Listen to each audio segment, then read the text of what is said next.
Beşinci vəcih, məsail-i imaniyədə şübhə surətində gələn vəsvəsədir. Biçarə vəsvəsəli adam. Bazen tahayyülü taakkul ilə iltibas eder. Yani xəyala gələn bir şübhəyi akla girilmiş bir şübhə təvəhhüm edib itiqadına halal gəlmiş zənn eder. Həm bazen təvəhhüm etdiyi bir şübhəyi imana zərər verən bir şək zənn eder. Həm bazen tasavvür etdiyi bir şübhəyi tasdik-i akliyə girmiş bir şübhə zənn eder. Həm bazen bir əmr-i küfridə təfəkkürü küfür zənn eder. Yani dəlaletin əsbabını anlamaq surətində qüvve-i müfəkkirənin cəvəlanını və tədqiqatını və bitərəfanə mühakiməsini hilaf-ı iman zənn eder.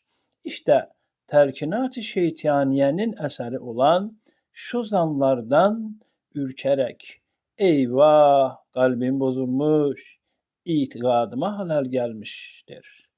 O haller galiben ihtiyarsız olduğundan cüzi ihtiyarisiyle islah edemediğinden yeise düşer. Bu yaranın merhemi şudur ki, tahayyüllü küfür olmadığı kimi, tevehhümü küfür dahi küfür değildir. Tasavvur delalet olmadığı gibi, tefekkür delalet dahi dalalet değildir. Çünkü hem tahayyül, hem tevehhüm, hem tasavvur, hem tefekkür, tasdik-i akliden ve izan-ı kalbiden ayrıdırlar, başkadırlar. Onlar bir derece serbesttirler.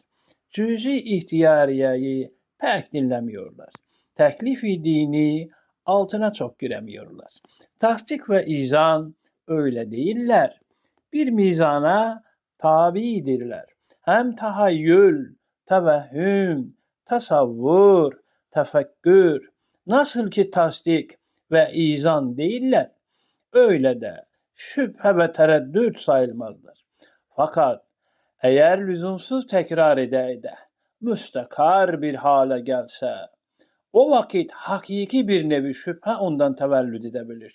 Hem bir tarafane muhakeme namıyla veya insaf namına deyip şıkkı muhalefi iltizam ede öyle bir hale gelir ki ihtiyarsız tarafı muhalife iltizam eder. Ona vacip olan hakkın iltizamı kırılır. O da tehlikeye düşer. Hasmın veya şeytanın bir vekili füzulisi olacak bir halet zihninde tekarrür eder. Şu nevi vesvesenin en mühimi budur ki vesveseli adam imkan-ı zatı ile imkan-ı zihniyi birbiriyle iltibas eder. Yani bir şeyi zatında mümkün görse, o şeyi zihnendeki mümkün ve aklen meşkuk tevehhüm eder. Halbuki ilmi kelamın kaidelerindendir ki, imkan-ı zatı ise yakini ilmiye münafi değil ve zarurat-ı zihniyeye ziddiyeti yoktur. Mesela şu dakikada Karadeniz'in yere batması zatında mümkündür. İmkan-ı zatı ile muhtemeldir. Halbuki yakinen o denizin yerinde olduğunu hükmediyoruz. Şüphesiz biliyoruz. O ihtimali imkanı ve imkan-ı zatı bize şek vermez. Bir şüphe getirmez, yakinimizi bozmaz. Mesela şu güneş zatında mümkündür ki bugün grup etmesin veya yarın tulu etmesin. Halbuki bu imkan yakinimize zarar vermez, şüphe getirmez. İşte bunun gibi.